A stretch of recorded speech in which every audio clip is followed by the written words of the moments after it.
Então, vamos lá, na página 45, querer, a necessidade de mais. O ego se identifica com possuir, mas sua satisfação com isso é, de certa forma, superficial e passageira. Oculta internamente.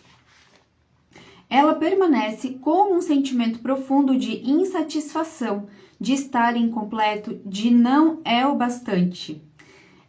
Não tem o suficiente, tudo entre aspas, né? Não é o bastante, não tem o suficiente. Com o que o ego de fato quer dizer, não sou o bastante ainda. Como vimos, ter, o conceito de propriedade, é uma ficção criada pelo ego para adquirir solidez e permanência e se destacar, tornar-se especial, que foi o que a gente viu ontem. Mesmo que não sejamos capazes de nos encontrar por meio disso, existe outro impulso mais forte, subjacente, a esse que pertence à estrutura do ego, a necessidade de mais, o que podemos também chamar de desejo. A gente viu na escala das emoções, né? Semana passada, numa live que está gravada aqui, que o desejo é uma das emoções que está abaixo de 200 Hz. Né? E 200 Hz nós estamos co-criando, não é uma vida abundante, né? Porque o desejo aqui é um sentimento desse ego aqui que ele está explicando, que o Eckhart Tolle está explicando, né? Então, esse é o desejo com que ele falou. Agora a gente consegue entender aqui. O ego não dura muito tempo sem isso. Portanto, querer o mantém vivo muito mais do que ter. Para ele, o apelo de querer é mais forte do que o de ter. E assim, a satisfação superficial de ter é sempre substituída pelo querer mais.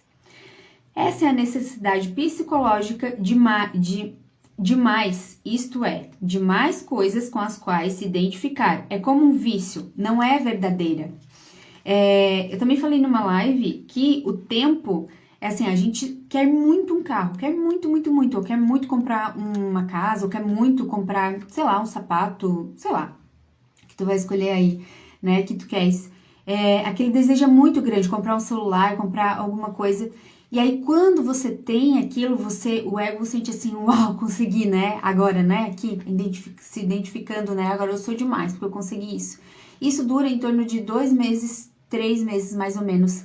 Essa sensação de êxtase, assim, sabe? Aquele orgasmo da hora, né? Assim, uau, né? Consegui ter isso. Isso dura de 2 a 3 meses só. E depois, o ego começa de novo, né? O ego somos nós, né? Começa de novo, se a gente não vir pra consciência, a correr atrás, a correr atrás, a correr atrás. Somos igual aquele ratinho lá, né? O hamster andando naquela roda, né? Do ter, do ter, do ter, do ter, do ter, do piloto automático, tá? Em alguns casos, essa necessidade psicológica ou a sensação de que ainda não há o bastante, que é tão característica do ego, é transferida para o nível material. Então, converte-se na avidez insaciável. Em geral, as pessoas que sofrem de bulimia obrigam-se a vomitar para continuar comendo. Olha só, que coisa doida isso. É sua mente que está faminta e não o seu corpo. Os que sofrem desse distúrbio alimentar poderiam se curar se, em vez de se identificar com a mente, conseguissem entrar em contato com o próprio corpo e, assim, sentissem suas verdadeiras carências físicas em lugar das pseudonecessidades da mente egóica. E aqui, então, quero falar do Axis, né? No Axis Consciousness, no próprio curso de base de Axis, a gente aprende a se comunicar com o corpo, a se comunicar com o nosso corpo, a entender o que o nosso corpo está dizendo para nós. Por quê? Somos seres infinitos, mas o nosso corpo precisa comer, o nosso corpo precisa da roupa, o nosso corpo precisa dormir, descansar, né? Se vestir, enfim. Então, como ser infinito, a gente conversa com o nosso corpo, né? E atende ele, e observa ele. E se identifica com o que ele tá pedindo, e não com a mente. Aqui ele tá dizendo, né? Que a pessoa que tem bulimia, ela se identifica com a mente egóica, do ter. Preciso comer, né? Então, quando tu pergunta pro teu corpo, será mesmo, né, que tu precisa? Corpo, o que você precisa para o seu perfeito equilíbrio? Que é uma pergunta que a gente sempre faz e indica. Quem tá em fase aí de processo de emagrecimento, né? que tá cansado, que tá com dor e não identifica o motivo, sempre pergunta, corpo, o que você precisa para ser perfeito equilíbrio? Porque a consciência vai chegar do porquê. Às vezes a gente precisa só tomar um copo d'água, né? E nem se toca do piloto automático que é isso. Então, muitas pessoas já se comunicam com o seu corpo inconscientemente e outras pessoas conscientemente, até perguntando que roupa que o corpo quer. O Axis ensina isso pra gente, né? Cada vez que vai comer, pergunta se o corpo quer aquilo. Às vezes a gente não vai comer uma coisa que, meu, por que eu comi isso, né? Me fez mal. E tu já sabia antes que aquilo ia te fazer mal. Se tu tivesse perguntado pro teu corpo, tivesse percebido como teu corpo reagiu ao ver aquela comida. Porque só de ver a comida, às vezes a gente já, não é isso. É o teu corpo dizendo que aquilo ali não vai te fazer bem. Alguns egos sabem o que querem e perseguem seu objetivo com uma determinação inflexível e implacável. Gengis Khan, Stalin, Hitler, para dar apenas alguns exemplos inquestionáveis. A energia por trás da sua vontade, porém, cria uma energia oposta de igual intensidade que por fim leva à queda desses indivíduos. Nesse interim, eles se tornam infelizes e fazem o mesmo com muitas pessoas, ou como mostram episódios clássicos, criam um inferno sobre a Terra. É por isso que a gente fala, né, que a transformação do mundo começa em nós.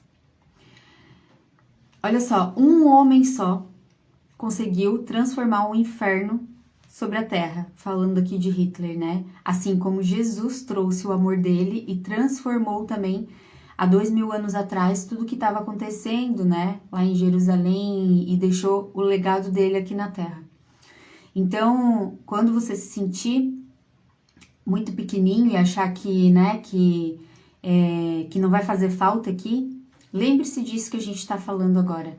Um só ser que trouxe todo o amor e transformou o mundo através do seu amor. E um outro ser que transformou, na verdade, o inferno sobre a terra, como ele diz aqui, né? No caso dessas pessoas que escolheram a outra polaridade, né? E não a polaridade e não o amor. Escolheram o contrário disso. Então, escolheram alimentar o ego negativo deles. E Jesus escolheu a conexão com a sua essência, né? Já era um ser evoluidíssimo, né? Quando veio pra cá. Então, só veio aqui para realmente equilibrar as energias, né? Porque a gente tava passando do controle, né? A maioria dos egos tem vontades conflitantes. Eles querem coisas diferentes em momentos distintos ou talvez nem saibam o que desejam. É engraçado que quando eu li aqui, eu lembrei de mim na TPM. Tem meses, assim, que às vezes, agora até já melhorou bastante, mas porque assim, a TPM, quando a gente tá na TPM, nós mulheres, né, a gente traz para fora todos aquelas sombras nossas que a gente consegue colocar para debaixo do tapete durante o outro período, os outros períodos durante o mês. Nós somos cíclicas, né? Então, cada semana a gente tem uma energia diferente.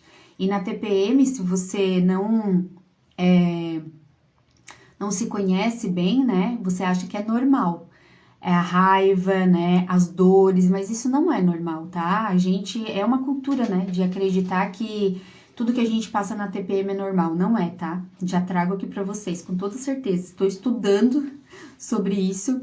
E já desde 2017, quando a gente trabalhava com suplementação, eu já entendi que não é normal. Por quê? Porque com a suplementação eu já conseguia trabalhar bastante, assim, diminuir bastante os meus sintomas. Então, depois que eu comecei a trabalhar com as terapias energéticas mesmo, aí que eu comecei a me perceber mais ainda.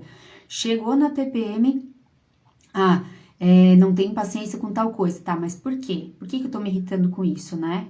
Que consciência se requer aqui que eu tô me irritando, tá? Então, aqui, quando ele falou assim, ó, eles querem coisas diferentes em momentos distintos ou talvez nem saibam o que desejam. Eu lembrei de mim porque na TPM eu ficava tão irritada, assim, tão chateada, que eu não sabia nem o que eu queria.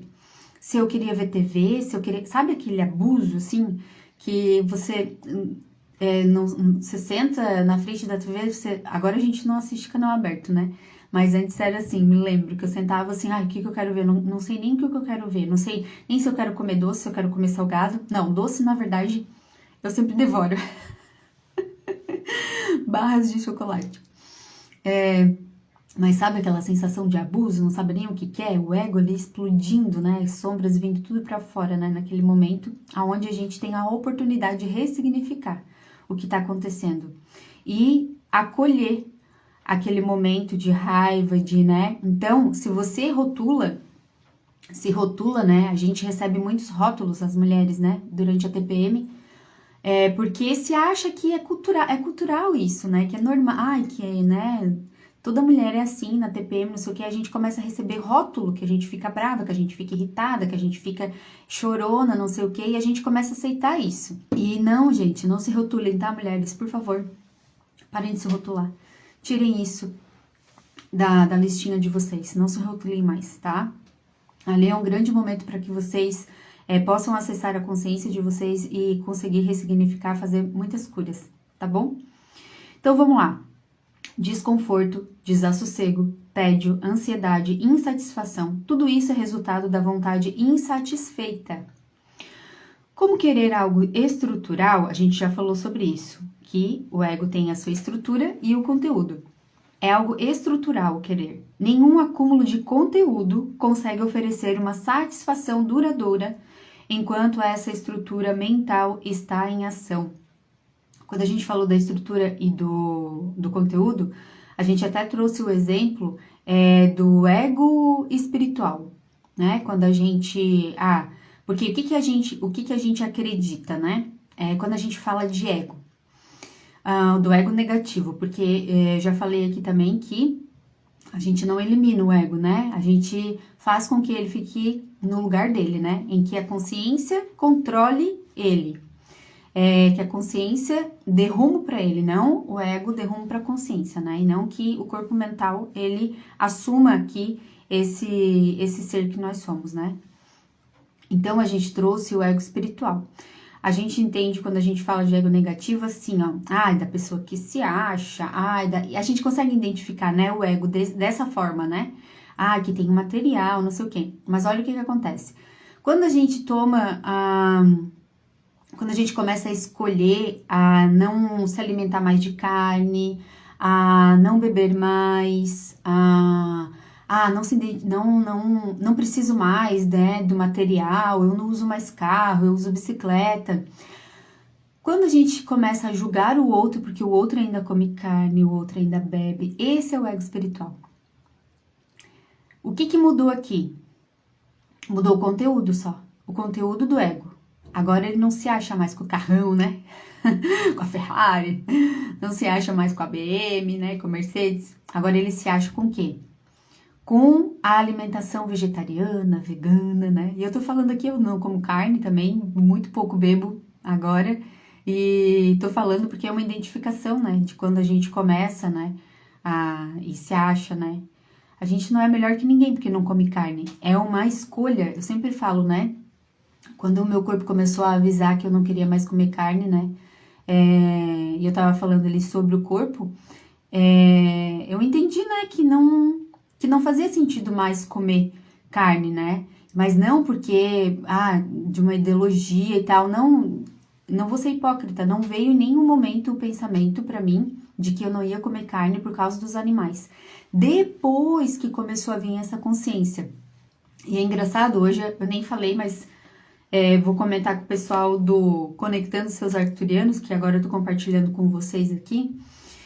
Mais ou menos, sim, foi em 2019 que eu larguei, que eu parei de comer carne. E foi muito interessante porque houve um processo muito, assim, de mais de um ano, né? Pra eu identificar que eu não queria comer, pro meu ego, tipo...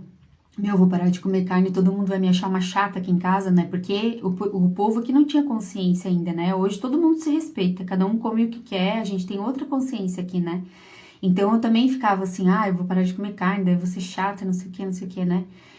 E aí também diminui bastante a bebida depois que eu comecei a terapia energética, porque o meu corpo sente isso. Então, das últimas vezes que eu tomei, quanto mais eu trabalho com o sistema multidimensional, com a terapia multidimensional, menos eu tenho vontade de beber. Mas é o meu corpo, entende? Eu vejo colegas que são terapeutas e que de boa eles bebem, né? Que tá tudo certo.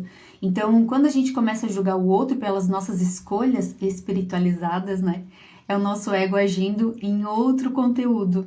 Mantém-se a estrutura do ego e ele procura outro conteúdo, tá? O desejo intenso que não tem um objetivo específico costuma ser encontrado no ego ainda em desenvolvimento dos adolescentes. É por isso que alguns desses jovens vivem no estado permanente de negativismo e insatisfação. Então aqui eu também queria comentar sobre os adolescentes, porque a gente traz um rótulo para eles. E hoje o Arthur, nosso filho mais velho, tá fazendo 11 anos, né? Vou falar baixinho, tá me ouvindo? Eu não me importo se ele acorda tarde, enfim, né? Ele dá conta das tarefas dele, da escola, enfim, né? E agora tá acordando mais tarde, às 9 horas, né? Às vezes, depois das 8 já é tarde pra ele, porque ele acordava 7 horas da manhã, 6:30, sempre acordou sozinho, né? E agora eu já vejo que os hormônios já estão mudando, né? O mau humor também chegou, né? Então, nessa fase, a gente costuma rotular os nossos jovens como que a gente rotula eles? De quem que lembra? Quem que já rotulou um pré-adolescente, um adolescente? De aborrecente, né? E o Arthur, ele começou a falar isso, né? Esses tempos, aborrecente, aborrecente. Daí eu já falei pra ele, não se intitula, né? Não se rotula. Aí expliquei, nessa fase, o que que acontece com a gente? Todo mundo foi adolescente já, né? Quem tá adulto aí já foi adolescente, já sabe como é que é, né? Essa fase, os nossos hormônios, eles começam a aflorar em nós, né? E imagina um corpo físico que não tá acostumado com tantos hormônios. Influencia em tudo, no nosso humor principalmente. É uma fase também onde, a partir de 7, 8 anos, o espírito ele começa a trazer quem realmente ele é de fato, né, das outras vidas, né, das outras reencarnações. Então a criança até os 7 anos, ela tá muito conectada ainda com as outras dimensões. E ela não tá trazendo para fora ainda aquele ego dela negativo das outras vidas, né? Das outras vidas que ela viveu. Então, nesse momento, vem todas aquelas incertezas, né? Da fase de adolescência, na pré-adolescência mesmo, aonde tem coisas que é muito criança para fazer e coisas que é muito adulto, que já por exemplo, né, para limpar a casa pode limpar a casa, mas tipo, para sair não pode. Sabe aquela fase que para nós para mim foi muito chata, né? Eu lembro disso, né? Então, para eles a gente tem que lembrar dos nossos filhos, né? Então, também trago aqui, vamos parar de rotular eles e entender e compreender, porque eles precisam do nosso apoio nesse momento, né? E não de mais rótulos, porque eles vão levar isso para a vida adulta, né?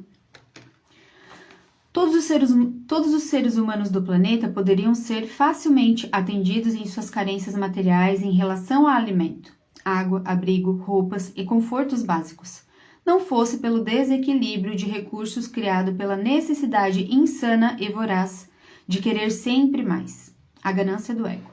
Isso encontra expressão coletiva nas estruturas econômicas, como as grandes corporações que são entidades egóicas que competem entre si por mais. Seu único e cego objetivo é o lucro. Elas perseguem essa meta do modo mais implacável possível. A natureza, os animais, as pessoas, até mesmo os funcionários, não são mais do que algoritmos no seu balanço comercial. Objetos inanimados a serem usados e depois descartados. Então aqui, né, ele está generalizando, óbvio, né, que tem empresas que já olham para o outro lado, né, mas não é a grande maioria, porque se fosse a grande maioria, o nosso mundo não estaria como está, né? As formas de pensamento, mim, meu, mais do que, eu quero, eu preciso, eu devo ter, e não o bastante, pertencem não ao conteúdo, mas à estrutura do ego. Ó, vou repetir. As formas de pensamento: mim, meu, mais do que, eu quero, eu preciso, eu devo ter, não o bastante, pertencem não ao conteúdo, mas à estrutura do ego. O conteúdo pode ser trocado. Enquanto não reconhecemos essas formas de pensamento em nós mesmos, isto é, enquanto elas permanecem inconscientes, acreditamos no que elas dizem. Assim ficamos condenados a agir de acordo com esses pensamentos inconscientes, a buscar e não a encontrar, pois quando eles entram em ação, nenhum bem, nenhum lugar, nenhuma pessoa, nenhuma condição jamais nos satisfaz. Não há conteúdo capaz de atender nossa vontade enquanto a estrutura egóica permanece atuante. Não importa o que tenhamos, nem o que venhamos a conquistar, não seremos felizes. Sempre estaremos procurando alguma coisa, além que nos prometa mais plenitude, que nos diga que vai completar a percepção do eu insatisfeito e saciar aquele sentimento de carência que trazemos dentro de nós. Então, essa foi a leitura do Querer a Necessidade de Mais. Falei, numa live aí sobre a energia da competição. O que acontece? Todo o nosso processo de marketing, o nosso processo de venda, ele é voltado a entender também o concorrente. Só que enquanto a gente está gastando a nossa energia preocupada, por exemplo, eu sou terapeuta, sou facilitadora. Enquanto eu estou preocupada, gastando a minha energia com o que o outro terapeuta, outro facilitador está fazendo para eu ser melhor que ele, eu estou gastando a minha energia ali, já estou falando, já disse. E eu estava falando da competição, que a gente gasta energia no concorrente enquanto a gente podia investir no que a gente pode fazer de melhor, Então, nós estamos, comum a gente achar que é normal, A gente tá nessa energia, e o que mais a gente vê aí no marketing digital é isso, E até falei em uma live aí que achei uma mentora que finalmente não foca, não tem esse foco, da competição, mas tem um foco de olhar para dentro, de se transformar cada vez mais e transmitir a nossa mensagem para o mundo aqui. Trabalha focado com mulheres. Então, cada vez mais vai ser mais cooperação e não competição e não comparação. Quando você começa a se comparar com os outros também, eu vou, sou terapeuta, ai meu Deus, a pessoa faz R$100, vou fazer 50 minha sessão, porque daí a pessoa vai vir comigo, não vai vir com a outra pessoa, entende? O que tu estás mandando para o universo? A gente já falou sobre campo eletromagnético aqui. Estás mandando para o universo que tu estás buscando pessoas que vão chegar até você por causa do dinheiro, por causa da escassez, porque estás baixando o valor, porque estás achando que o teu trabalho não vale a mesma coisa que o outro lá ou nem mais. Então, tu vai aproximar pessoas que buscam pelo preço e não pela tua energia, e não pelo que tu tem a oferecer ao mundo. E também falei assim, que não é porque a gente não pode analisar o mercado e pensar assim, isso não tem, vou criar isso, vou fazer melhor, vou fazer, mas assim, por experiência própria, eu sou uma pessoa que sempre estive muito competitiva, muito. E eu saí aonde eu tava do marketing multinível, que era competição total, assim, alimentava total meu ego negativo, eu saí de lá achando que era aquilo que fazia eu ser competitiva, mas não era o meu ser, era dentro de mim, de querer ser melhor, porque aí vem tudo lá da criança interior, não curada, enfim, E aí no começo, quando eu comecei a trabalhar com facilitação de barras, eu sofria quando eu via um patrocinado, quando eu via colegas postando. Eu tive que trabalhar isso fortemente em mim e entender que enquanto eu estivesse focando no trabalho do outro, o meu trabalho não iria para frente, o meu trabalho não ia embora, entende? Não evoluía. Então fica aqui a dica, Estamos aprendendo aqui através do Conversas de Outro Mundo, através do conectando-se com os arcturianos, a ascensionar. O que é ascensionar? A elevar a nossa vibração, a sair dessas frequências baixas, né? E quinta dimensão, quinta dimensão, já sai dessas frequências de competição, tá? Então, vamos se trabalhar. Se você tá sofrendo aí porque você acha que o outro é melhor que você, se analisa, porque o problema não é no outro, né? A gente tá vendo aqui a identificação com a forma, né? O problema é em você. Quando você curar dentro de ti, o que tá te machucando aí, o que tá te ferindo, né? Você é a lei do espelho, você não vai mais sofrer. Como eu também não sofro mais. Sempre quando eu vejo, assim, e eu já percebo que, tipo, ai meu Deus, eu ficava na pira, assim, ai meu Deus, eu tenho que anunciar, né? Eu tenho que anunciar porque eu tenho classe, tenho que anunciar. Ficava nessa pira. Quando eu percebo que eu entro nessa vibe, assim, eu já começo, opa, já levo um pé pra trás, pra não entrar nessa energia, né, de escassez, né, de insegurança, porque, na verdade, a competição, a comparação é a insegurança do nosso trabalho, né? E a gente tem que trabalhar dentro de nós esse nosso ego aqui.